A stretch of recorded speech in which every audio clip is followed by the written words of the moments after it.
Write this down, underline it, circle it twice. Money is a trust, a test, and a trial. Say with me, money is a trust, a test, and a trial. Pass the test, receive the promotion.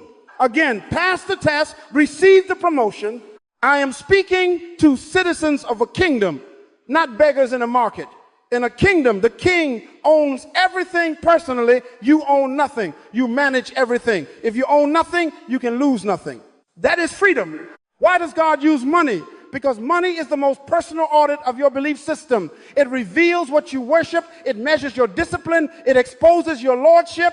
Jesus said, read this aloud with me if you know it. Luke 16:11. If you have not been faithful in the unrighteous mammon, who will commit to your trust the true riches? That means God uses money to decide if he can trust you with things. Money cannot buy wisdom, influence, ideas, authority. Work does not attract money. Management does. Money is an idea. Stewardship is a container. Right before God promotes you financially, he concentrates 7 stewardship tests. They will touch your money and expose your culture.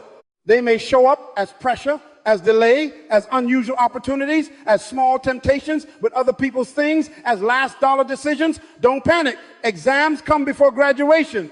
See, every dollar as an exam sheet on your desk. How you handle it determines your next level. Underline stewardship on your page. Hear me. If God cannot get it through you, he won't get it to you. That's not a threat. That's a policy of the kingdom treasury. He is not funding owners. He is promoting managers. Some of you have been praying for increase while protecting a poverty culture. That's like asking the king for seeds while you refuse to prepare soil. Beloved, 3 John 1-2 says, I wish above all things that you would prosper and be in health, even as your soul prospers. Your soul must expand to hold what you're asking for. I promise you practical results if you lean in tonight: debt reduction, clarity, and a path to faithful increase. Not lottery fantasies, not religious slogans, principles. Proverbs 4:7 says, wisdom is the principal thing. Therefore, get wisdom, and with all you're getting, get understanding. Some of you will go home and cut 3 subscriptions, cook food in your kitchen, and suddenly discover money you thought you didn't have. Poor people love to dress up their poverty. Wealthy people dress down their wisdom. I met a man worth more than this building. His shoes had a story to tell, but his accounts had a bigger one. He wasn't cheap. He was a manager. Decide right now whom you will serve. Matthew 6:24. You cannot serve God and mammon. Money is a wonderful servant, a wicked master. Put your heart under the king and put your money under your mission. Over the next 30 days, you will think differently, see differently, and spend differently, because you will be sitting for 7 tests and you will pass them. Say it. I will pass the test and receive the promotion. Now breathe, citizens. The examiner is kind, but he is not casual. Let's begin. Citizens, let's set the framework, or else you will sabotage your own promotion. In a kingdom, the king owns everything personally. Write that down and underline personally. Psalm 24:1, read aloud with me. The earth is the Lord's, and the fullness thereof, the world and they that dwell therein. That cancels your little title deeds. Haggai 2:8 says, the silver is mine and the gold is mine, declares the Lord. If he owns the gold, what exactly did you say is yours? In a kingdom, no one owns anything. Everyone manages what belongs to the king. Promotion begins the moment you stop claiming ownership and start embracing stewardship. Heaven is a wealthy place. If you don't like wealth, don't go to heaven. Its streets embarrass your driveway. Its economy offends your scarcity. Earth was designed as a colony to reflect that culture, order, abundance, productivity. Genesis 1:26 gives you dominion, not domination, management, not ownership. And the king taught us to pray, your kingdom come, your will be done on earth as it is in heaven. That includes financial, culture, order, clarity, flow, identity reset. Right now, you are a citizen steward, not an owner. Say this with me. I own nothing. I manage everything for the king. Again, I own nothing, I manage everything for the king.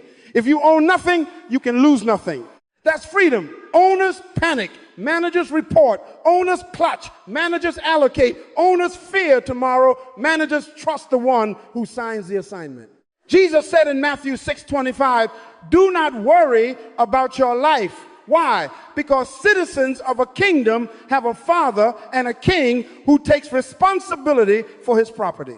Surrender reduces fear and greed. When you stop clutching, flow begins. When your hands open, God can pass resources through you. If God cannot get it through you, he won't get it to you.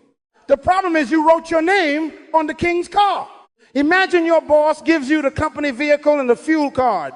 You don't scratch off the logo and spray paint your initials on the hood. You keep records. You bring back receipts. You wash it because it's not yours. It's more important than yours. That attitude is the ownership surrender framework. David understood this. 1 Chronicles 29-14, everything comes from you, and we have given you only what comes from your hand. That is stewardship theology. Money is not leaving you, it is passing through you on assignment. Work does not attract money. Management does. And management begins with surrender. The moment you resign as owner, heaven promotes you as manager. Anxiety goes down, discipline goes up, greed loses oxygen, purpose gets funded.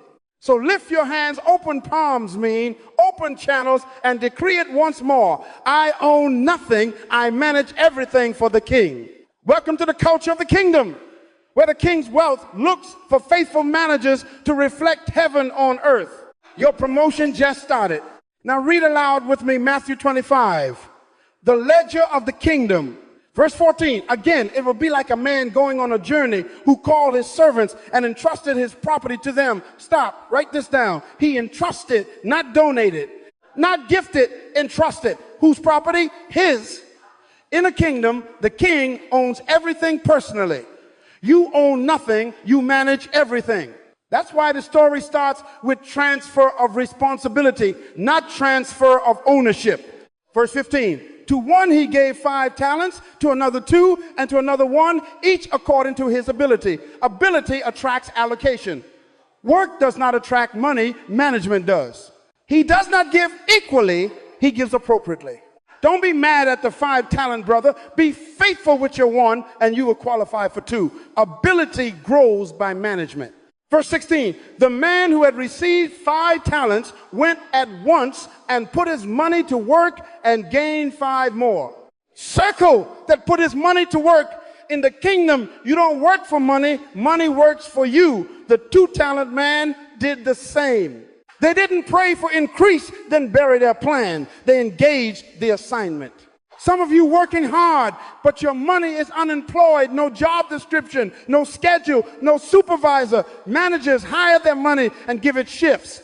Verse 19, after a long time, the master of those servants returned and settled accounts with them. Hear the laws. God entrusts, God departs, God returns, God audits. Promotion is post-audit, not pre-pleading. He settled accounts. That's a ledger term. Heaven keeps books. If heaven cannot settle accounts with you, why should heaven expand your account? Now the verdicts. To the 5 and the 2, verse 21 and 23, same words. Well done, good and faithful servant. You have been faithful over a few things. I will make you ruler over many. Enter into the joy of your Lord. Write this down. Faithful over few creates ruler over many. Promotion follows proof. Notice he didn't say busy servant. He said faithful servant. Busyness is not stewardship, results are. Managers produce outcomes, owners make excuses. Then comes the 1-talent man, verse 24. He dug a hole and hid his Lord's money. He started a burial ministry for cash, no return on investment in cemeteries. He blames the master. I knew you were a hard man. Scarcity always slanders the king to justify laziness. The master answers, verse 26, you wicked and lazy servant. In the kingdom, laziness is wickedness because it arrests multiplication. Verse 28, take the talent from him and give it to the one who has 10. Redistribution follows demonstrated management. Verse 29, for everyone who has will be given more, and he will have abundance. Whoever does not have even what he has will be taken from him. That is not cruel, that is policy. The treasury relocates resources to managers who multiply. Verse 30 is sobering. Throw that worthless servant outside. Consequences are real in the economy of the king. Titus with Luke 16:11, read aloud. If you have not been faithful in the unrighteous mammon, who will commit to your trust the true riches? Money is the entry exam for authority. Ideas, wisdom, favor, nations, those are true riches. God promotes unaudited stewardship. He increases what you prove you can manage. Say this with me. I will be faithful over few, and the king will make me ruler over many. Now let's prepare our ledger, because the auditor is kind, but he is not casual. Discern the season you are in, citizens. The ledger we just read is not a fairy tale. It is a timetable. Before the master returns, activity intensifies. Before promotion, tests concentrate. Write this down and underline it. What feels like random financial friction is often a focused audit announcing increase is near. Don't call every pressure a demonic attack. Many are divine exams.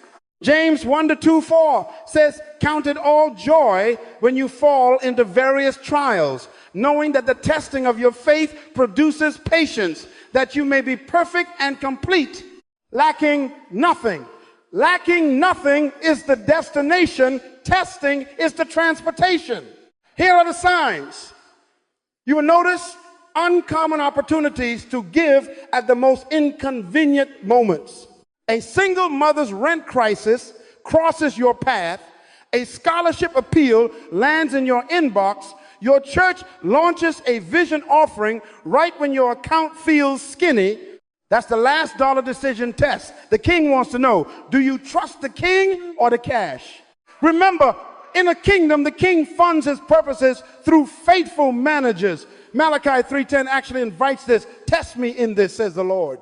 He is not nervous about being tested. He is testing your trust. Second sign, an urgent need to settle accounts, receipts you ignored, start shouting, tax letters arrive. Your spouse says, we need to talk about the budget tonight. That is heaven's nudge. Proverbs 27-23, read it in your heart. Be diligent to know the state of your flocks. Flocks are assets. Ledgers are modern pastures. If you cannot tell heaven where his money went, why should he send more sheep to your field? Third sign, sudden expenses that probe your priorities. The tire blows the same week the shiny phone goes on sale. The refrigerator coughs the day after you looked at designer shoes. That's not coincidence, that's a curriculum. Will you signal status or secure purpose? Poor people love to dress up their poverty. Wise people dress down their wealth. I met a billionaire whose watch couldn't impress a teenager, but his balance sheet could feed a city. Managers ignore the mannequin and invest in the mission. Fourth sign, delays that demand patience. The contract takes a little longer. The client promises next week again. Your raise is being processed. Write this down. Delay is not denial. It is discipline. Habakkuk 2-3 says, though it tarry, wait for it, it will surely come. Waiting is a test of whether you can live below applause while building above average. Now put your hand on your head right now and say it with me. Lord, destroy my ungodly thinking. Give me your kingdom culture. Cleanse my mind from ownership, from scarcity, from status addiction. I resign as owner. I report as manager. Amen. Take your pen. List where the money pressure shows up this week. Is it in giving opportunities? In budget conversations you keep postponing? In sudden expenses exposing weak margins? In the itch to buy image instead of seed? In receivables that delay and tempt you to complain rather than plan? Those are your exam rooms. Circle them. They are not random. They are announcements. Galatians 6-9 tells you, let us not become weary in well-doing, for in due season we shall reap if we do not faint. Your due season is whispering through these tests. I speak over you as a father. You are right before increase. The friction is a friend. The pressure is a signal. Pass the generosity test. Pass the ledger test. Pass the patience test. Heaven is preparing to settle accounts in your favor. Lift your head, steward. The auditor is kind, but he is not casual, and your promotion is near. The first test is the ownership surrender test. It targets attachment. Write this down. The king measures your management by how quickly you release what he requests. Not just money, time, talent, treasure, tools, even your precious Saturday. Can God interrupt your calendar and your cash flow without a fight? If he touches the thing you love, do you tighten or do you transfer? Owners clutch, managers comply. The speed of your release reveals the state of your heart.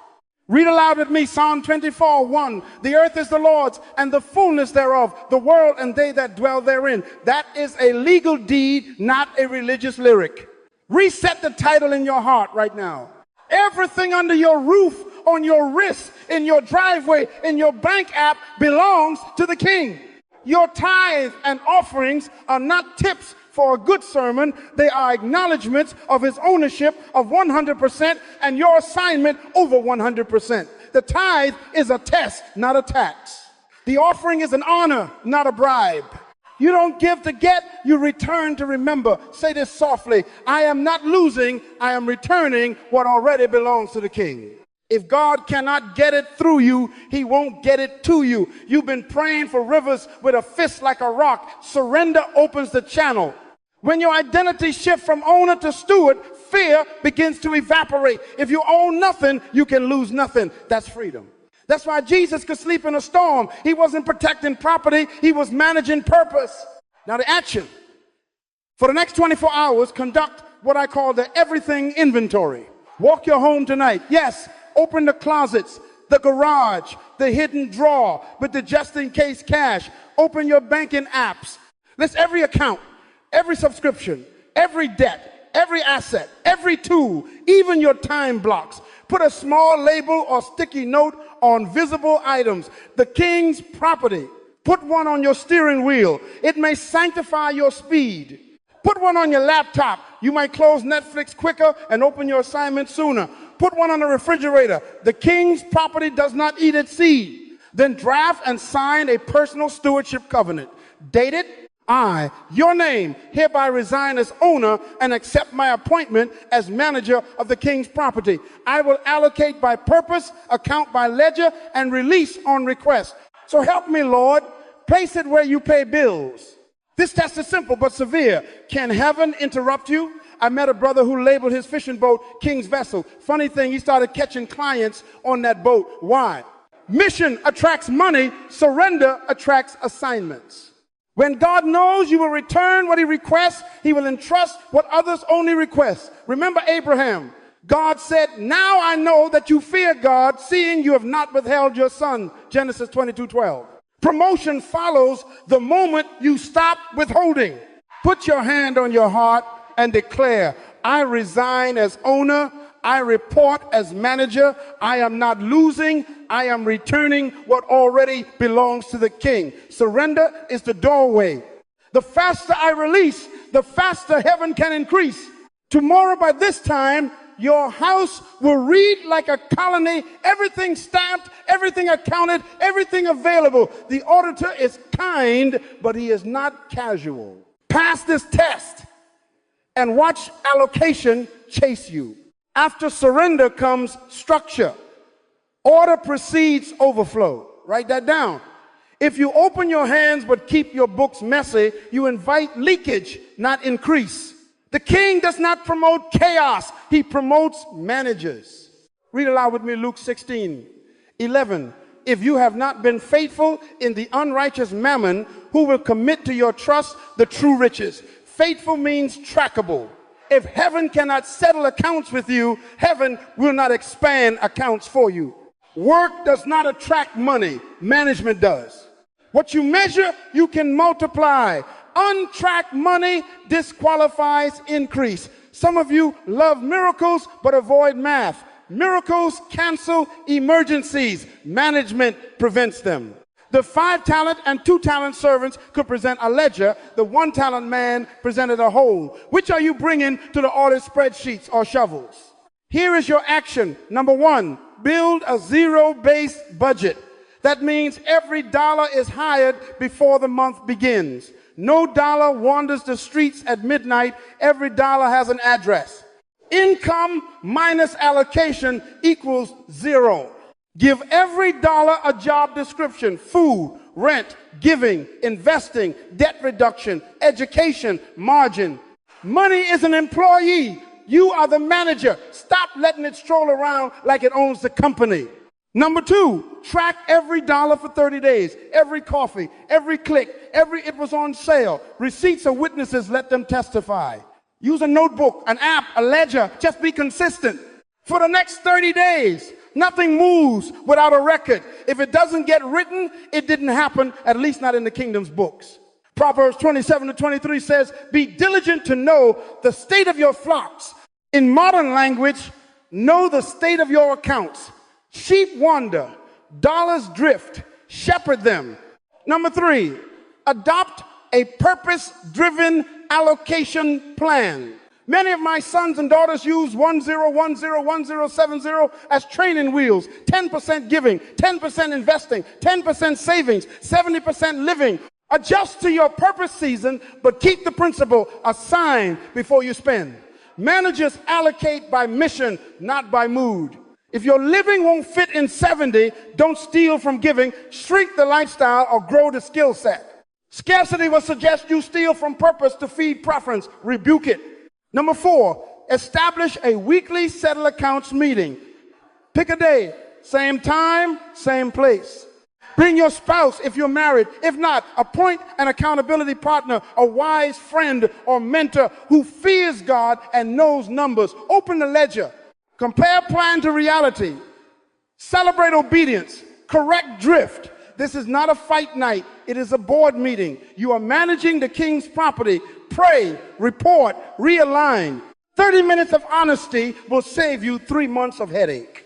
I know some of you are thinking, Doc, I'm not a numbers person. Stop that. You are a dominion person. Dominion demands definition. The Holy Spirit is not allergic to spreadsheets. He is the spirit of order.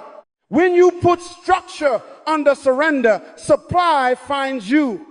Remember, the auditor is kind, but he is not casual. Open your calendar, appoint your partner, hire your dollars, and give heaven something to promote. Say it with me: what I measure, I will multiply. I am a faithful manager, and the king can settle accounts with me. Test number 3 is the last dollar decision. Write this down. When funds feel tight, do you seize or do you sow? Scarcity hoards. The kingdom invests and gives. Generosity under pressure is the clearest signal to heaven that you trust the king, not the cash. Everyone can tip when there's overflow. Only stewards can give when there's tension. If God cannot get it through you, he won't get it to you. Read aloud with me 2 Corinthians 9-6-8. Whoever sows sparingly will also reap sparingly, and whoever sows generously will also reap generously. God loves a cheerful giver, and God is able to make all grace abound toward you, so that in all things at all times, having all that you need, you will abound in every good work. Circle the words all times, all that you need. Abundance is not an accident. It's attracted to cheerful sowers.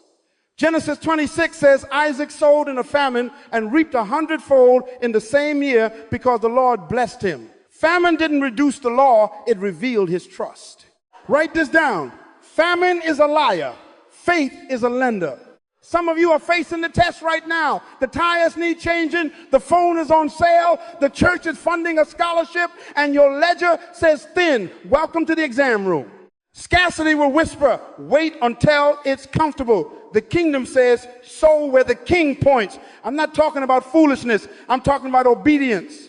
Isaac didn't scatter seed everywhere. He planted where God assigned him. Your seed follows your king, not your mood. Now to practice.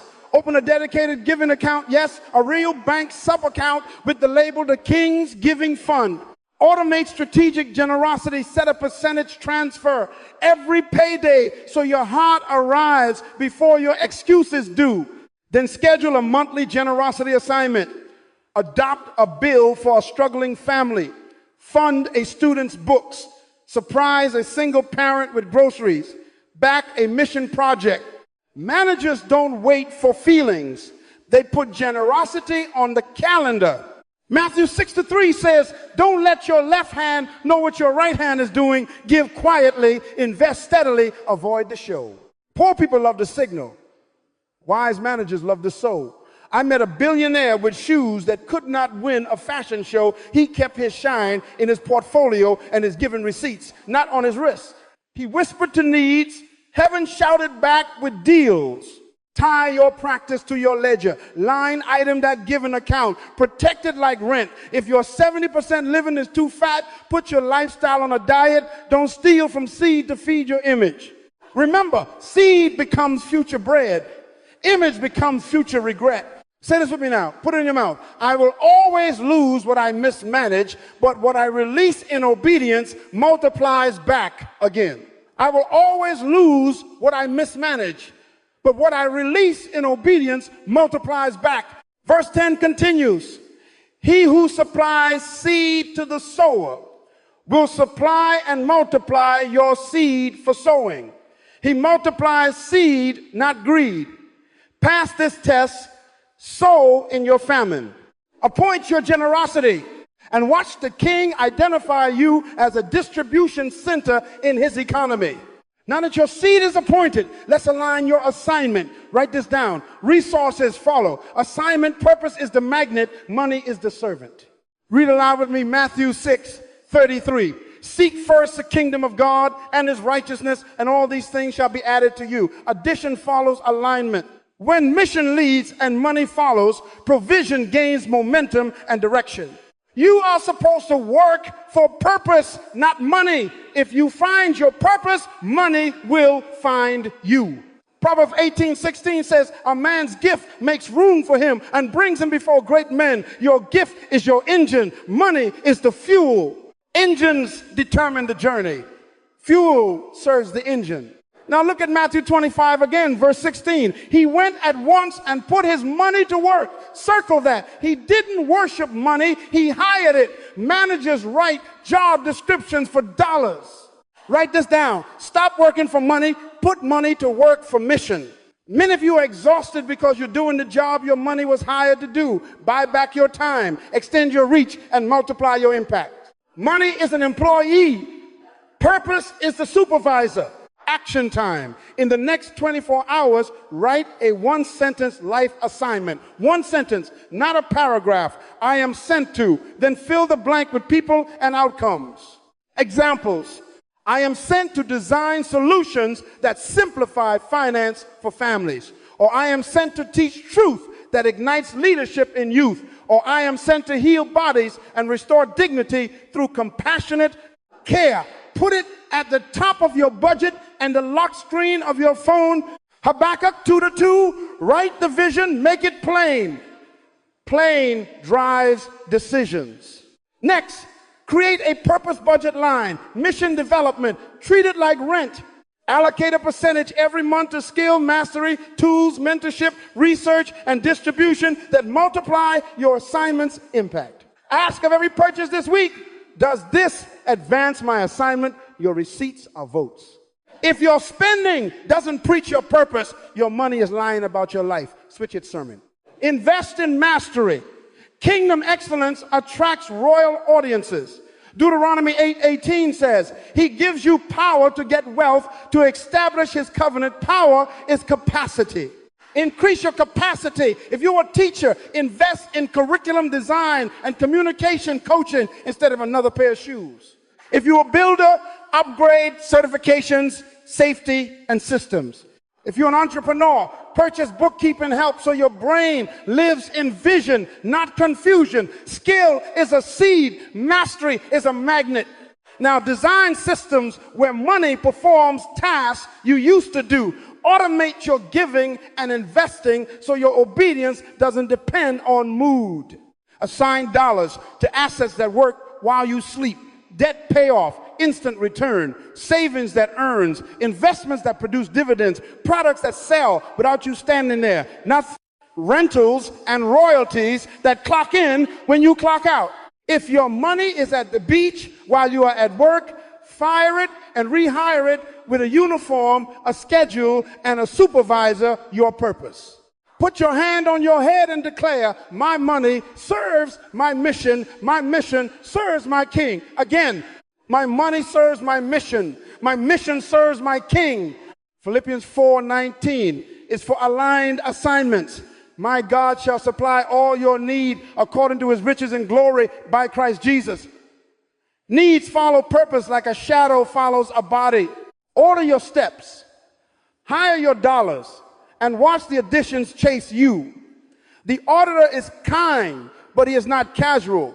Lead with mission, and increase will find his lane. Test 5 is the furnace of promotion, delay and discipline. Write this down. Before increase, God checks appetites. Can you wait? Can you walk past shiny? Can you reject status signaling and choose value? Hebrews 12:11 says, no discipline seems pleasant at the time, but painful. Later on, it produces a harvest of righteousness and peace. Later on is where your promotion lives. Discipline is the bridge from desire to destiny. Simplicity makes room for increase. Read aloud with me, Proverbs 25:28. Like a city whose walls are broken through is a person who lacks self-control. No walls, no wealth. Self-control is a wealth wall. Let me pastor you and poke you at the same time. Poor people love to dress up. Wealthy people, they wear normal clothes. I met a man who could buy your street. His t-shirt looked like it lost a fight with the washing machine. But his portfolio could rebuild a village. Many of you are funding image like it's an orphan. It's time to evict image and adopt purpose. Status cannot pay your mortgage. Mannequins don't manage money. You're dressing your dream while starving your destiny. Choose value over vanity. Now, practices that preach discipline. Number 1, the 2-4-hour purchase rule. Anything not urgent, press pause for 24 hours. For amounts over your set threshold, say $200, make it 72 hours. During the pause, ask, does this advance my assignment? If no, it's a no. If yes, budget it, don't impulse it. Proverbs 21:5, the plans of the diligent lead surely to abundance. Planning beats pouting. Number 2, declare one no-spend weekday every week. Pick Tuesday, for example. No swipes, no clicks, no it was on sale. You will discover how much of your spending was boredom, not need. Number 3, use envelopes or category caps. When the eating out envelope is empty, the restaurant is closed. Ask your belly to cooperate with your budget. Number 4, pack your lunch and carry it like a king. Wrap that sandwich in dominion, not in shame. You're not cheap, you're royal and strategic. I travel the world and still take a box from the banquet. Why should the king's property throw seed in the trash?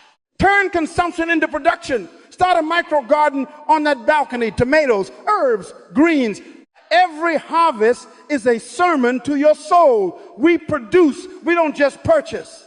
Offer a side service for 90 days, aligned to your gift editing, tutoring, cleaning, design, delivery, small streams, fill dams. Walk your house and list unused items, resell them this weekend, free space, fun purpose. In a kingdom, the king hates waste. Jesus said, gather up the fragments so that nothing be lost, John 6:12. Frugality is not stinginess, it is stewardship.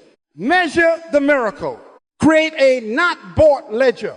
Every time you don't buy, move that exact amount the same day into purpose or investment giving fund, debt snowball, mission development, or your index fund. Watch restraint become resource. Proverbs 21:20 declares, the wise store up choice food and oil, but fools gulp theirs down. You are not a gulper. You are a storer, a sower, a strategist. Put your hand on your heart and say it strong. I choose value over vanity. I master my appetites. My simplicity makes room for increase. I wait well. I spend on purpose. Father, I receive grace to delay gratification like a ruler, to signal heaven, not status, to let my margins preach my faith. The auditor is kind, but he is not casual. Pass this test, and the king will trust you with more. Test number 6 is the small hinge test. Integrity in the little things. Write this down. Tiny acts of integrity are the hinges on which massive doors of increase swing. Read aloud with me Luke 16:10-12. Whoever is faithful in very little is also faithful in much. And if you have not been faithful with other people's property, who will give you property of your own? God promotes unaudited stewardship, and he starts with the details you think no one sees. Heaven watches the decimals, not just the declarations. In a kingdom, trust is currency. The king is asking simple questions. Do you return what is not yours? Do you pay what you owe? Do you tell the truth on time sheets and tax forms? Do you keep your word even when it costs? Psalm 15 says he keeps an oath even when it hurts and does not change his mind. Proverbs 11:1, dishonest scales are an abomination to the Lord. Business owners, employees, students, volunteers, hear me, rounding up your hours just a little, that's a broken scale. Taking home company supplies for your kitchen drawer, that's a broken scale. Keeping the hotel towel because I paid for the room, that's a broken scale. God will not finance a lie. Let's get practical. Pay debts on time. Set auto pay where possible. If you're behind, don't hide. Call the creditor this week. Negotiate a plan, then keep it. Romans 13:7-8 says, pay to all what is owed, owe no man anything except to love. Return what is not yours, your neighbor's ladder, your sister's Tupperware, the church's pen that became your favorite. Correct your timesheet to the minute. File honest taxes, no creative dependence, no imaginary mileage. Matthew 5:37, let your yes be yes and your no, no. Managers do not pad, they report. Now, other people's money, OPM. Treat every entrusted dollar like a crown jewel. If you handle the company card, reconcile receipts the same day. If you manage a nonprofit budget, keep a clean paper trail. If you're a treasurer, never blur accounts, segregate funds. Document approvals, 2 signatures on big spends. Why? If you have not been faithful with that which belongs to another, who will give you your own? About credit, use it as a tool, not a toy. Short-term, purpose-backed, cash flow-defined leverage can build productive assets. Signaling consumption with plastic enslaves you. If it won't produce or protect productivity, don't put it on a card. No financing, fashion, no payments on status. If you must use a card, have a written payoff plan before the swipe, not a prayer after the bill. Better yet, pay in full each month. Credit is a screwdriver. Don't use it like a drumstick. Set micro commitments now. This week, 1, return 1 borrowed item. 2, call 1 creditor and set or confirm an on-time plan. 3, audit 1 hour of your time record and correct it if needed. Reconcile 1 month of card statements and label each expense by purpose. Prepare 1 honest tax document or gather receipts to support it. Integrity compounds on earth as reputation, in heaven as authorization. Put your hand on your heart and confess with me. God will not finance a lie. I choose truth in the small so he can trust me with the large. Again, God will not finance a lie. I choose truth in the small so he can trust me with the large. The auditor is kind, but he is not casual. Pass the tiny test and watch enormous doors swing open on quiet hinges. Test 7 is the final check before promotion. Will you bury or will you build? Write this down. Initiative turns entrusted resources into increase. There is no multiplication without motion. Read aloud with me, Matthew 25:26-27. You wicked and lazy servant, you should have put my money on deposit with the bankers, so that when I returned, I would have received it back with interest. Circle wicked. Circle lazy. The king did not accuse him of theft. He accused him of inertia. Laziness is not rest. Laziness is lack of creativity. Rest restores. Laziness refuses to imagine. In the kingdom, managers do not preserve, they produce. Why does Jesus make the hero the one who went at once and put the money to work? Because initiative is obedience. Delay is often disobedience in a religious suit. Ecclesiastes 11:4 says, he who observes the wind will not sow. If you're waiting for conditions to be perfect, you've already failed the exam. Managers move with wisdom, not with weather reports. Proverbs 14:23 declares, all hard work brings a profit, but mere talk leads only to poverty. Talkers bury, doers build. Start with what is in your hand. Stop despising your seed. What skill sits idle in your phone or your head? Package a service for 90 days. Editing, tutoring, organizing, bookkeeping, photography, landscaping, translation, repair. Offer to your street before you offer to the world. What can you digitize? Templates, guides, mini courses, printables, designs, small e-commerce that ships while you sleep. What tool is underused? Turn that camera, drill, or keyboard into invoice generating equipment. What small assets can clock in? Dividend funds, interest-bearing accounts, covered storage rentals, a micro vending route, royalties from a song or a study guide. You keep calling it small. The king calls it seed. Put it to work. Risk with wisdom. We do not gamble, we prototype. Research, then test a tiny version this week. Build, measure, learn, then iterate. The faithful thing, not the flashy thing. You do not need a neon sign, you need your first paying client. Price modestly, deliver excellently, collect testimonials, and refine your offer. Never confuse motion with movement. Your metrics are conversion, retention, and margin, not likes. James 2:17 says, faith without works is dead. In money language, ideas without invoices are dead. Here is your 90-day multiplication project. Choose one initiative aligned to your gift. Set a clear revenue or yield target, specific, dated, and written. $2,000 in new revenue, or 3% yield increase on $1,000 invested, or 10 monthly clients at $100. Break it into weekly actions. Schedule a non-negotiable 4 or 5 minute review every week, same day, same hour, where you audit results, adjust tactics, and reassign dollars. Every profit dollar gets a job. Tithe and give first. Then reinvest into purpose, skills, systems, or assets that multiply again. Don't eat your seed. Don't frame your seed on Instagram. Hire your seed for another shift. Stop asking God to bless what you refuse to build. He gives seed to the sower, not to the sitter. Deuteronomy 8:18. He gives you power to get wealth. Power is capacity, creativity, and courage under instruction. Put your hand on your head and declare with authority, I am a faithful manager. Ideas become income under my stewardship. Again, I am a faithful manager. Ideas become income under my stewardship. The auditor is kind, but he is not casual. Go at once. Move the first inch today. Promotions are waiting on motion. Now we seal it. The difference between inspiration and promotion is implementation. Write this down. Consistent obedience for 30 days qualifies you for the king's next level. We will move in 4 weeks, simple and focused, and then we will commission you.